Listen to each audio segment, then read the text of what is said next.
roof may have to be replaced on back quite a way, Darrell. Yeah.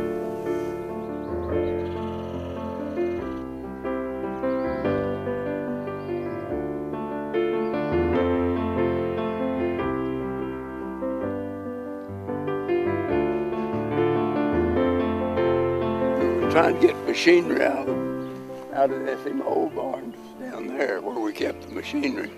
We were lucky to get 2 big pieces of that out of the barn.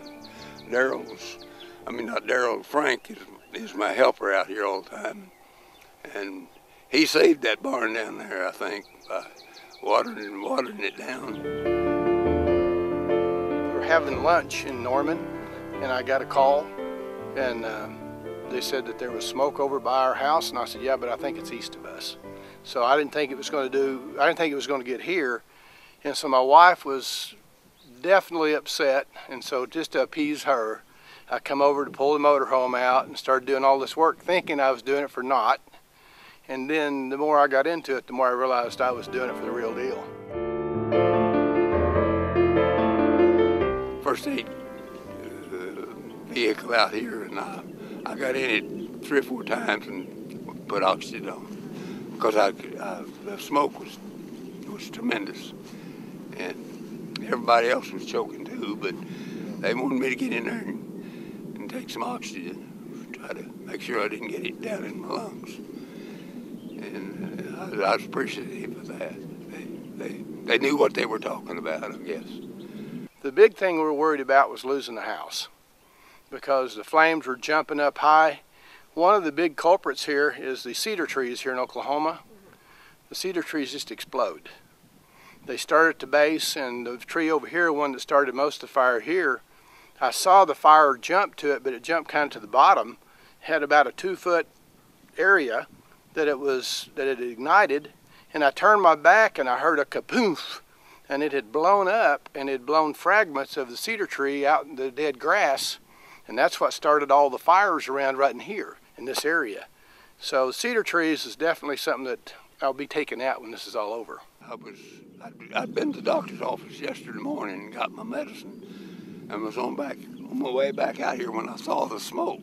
Well, it's in my direction, so I hurried up to get here. And I come by the store over there and got a battery from my lawnmower, which was sitting in there. It was dead. Well, I was wanting to do some more cleaning up around it, and I didn't get that brand new battery. It got hot. I'm gonna see if they got any insurance on their stock. Still in the box. I'm just kidding. Firemen described it. They'd just never been one this big and so fast. 50-mile-an-hour winds just. What had happened, they'd be fighting the blaze along back here, and all at once the wind would catch it and whip it out 50 foot out in front of them. See, they just couldn't control it. No way in the world. At least that's what I observed. I'm not a fireman, but they did a tremendous job, I think. But our big problem was water. We run out of water. You know, I see these fires occasionally on television, but there's nothing like going through the dramatic side of realizing that you might lose your house. And the insurance company, I called them yesterday. They said, make a list of what's in the barn. Well, for 30 years, you've been pack ratting stuff in the barn. So that list, all night long, I couldn't sleep thinking about all the different things that was in the barn. So I don't know, it's a life-changing thing, but at the same side of that, we look at the positive side, nobody was hurt, everybody's healthy, all these things can be replaced, and so life is great.